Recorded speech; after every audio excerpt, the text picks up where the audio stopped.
Hey YouTube, my Darkness85 here. What's up? Here's my Nekroz deck profile. It's been a while since I uploaded a video, so here we go. We got free Nekroz of Valkyris. Basically, it acts like a battle fader. When you discard it from your hand and send it to the graveyard during your opponent's battle phase, it ends the battle phase. And its other effect is you contribute up to 2 monsters from your hand and or field and draw the same number of cards equal to the monsters you attributed by this effect. Free Brionac, Nekroz of Brionac. Its effect is you can discard this card to add 1 Nekroz monster from your deck to your hand except Nekroz of Brionac. And its other effect is you can target up to 2 face-up monsters that were special summoned from the extra deck and shuffle them back into the extra deck, obviously. So it's pretty cool. You also got 2 Colossus. Basically what this does is you can discard this card and add 1 Nekroz spell or trap card from your deck to your hand, like basically one of the ritual spell cards, like Nekroz Mirror, Nekroz of Colossus, and Nekroz Cycle, whatever it's called. And its other effect is during either player's turn, you can target 1 face-up monster on the field that was special summoned from the extra deck until the end phase of the turn. It negates the effects. So this is very sick against Borrelsword Dragon because it negates its effects. It's just like similar to Phantom Fogblade and a few other things like that. So it's pretty cool, and it has 2300 defense, so it could buy you some time. The other monster in the build is Nekroz of Trishula. You pretty much know what this does.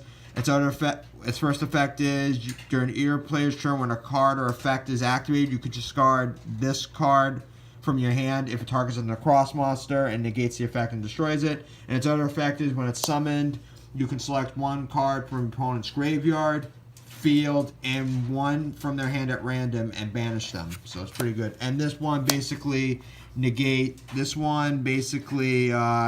the effects of all face-up monsters on the field that were special summoned from the extra deck, obviously. And we also got 2 of these guys. Now, the self-explanatory. They're basically part of this engine right here, obviously. So we got these guys right here. The incapacitation cards. I don't really need to explain their effects. You basically know what they do. They basically add a ritual spell card, and you can special summon them, stuff like that. And we got the hand traps, free Ash Blossom, and we got free Manju, the 10,000 hands, and free Senenju. They search out the ritual monsters. This one searches out solely the monsters, but this one you can get a monster or a spell trap. That's a ritual monster spell trap. And you also got this guy. I wish this goes to 2 one day. Basically what this card does is if you ritual summon exactly 1 Nekroz ritual monster with a card effect that requires the use of monsters, this card can basically be used as for the entire tribute. And if this card is tributed by a card effect, you can add 1 warrior type Nekroz ritual monster from your deck to your hand. So basically what that means is you can add either I believe you can add Trishula to your hand, basically, and Brionac, one of the 2. So there's a lot of possibilities. The last hand trap is Effect Veiler, and we have Ash Blossom, obviously, as I just explained earlier. Now for the spell cards, we got free Nekroz, 2 Nekroz Mirror, 2 whatever this is called, I can't really pronounce it, and 2 Cycle, and 1 of this card right here. Basically, these are the ritual spell cards for the Nekroz deck. This one special summons this, and these free special summon any of the Nekroz monsters. And we got the free Preparations of Rites, which basically allows you to add 1 level 7 or lower ritual monster from your deck to your hand, and you can add one ritual spell card from your graveyard to your hand. So it basically recycles your resources. And the lone trap in the build is 1 Infinite Imperience. So that's the build. Now the extra deck, we got Herald of the Arc Light. What this does is if this card was sent to the graveyard, you can add 1 ritual monster or ritual spell card from your deck to your hand.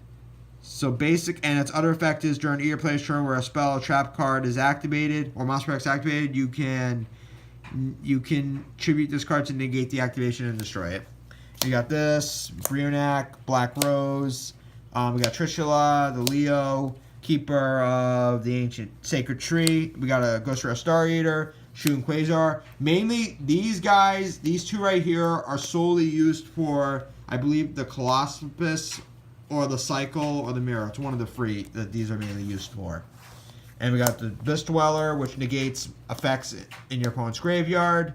This destroys all cards on the field. If you have less cards on the field than your opponent, but you can't inflict any battle damage the turn you use the effect, and it's a quick effect. This destroys a spell or trap card.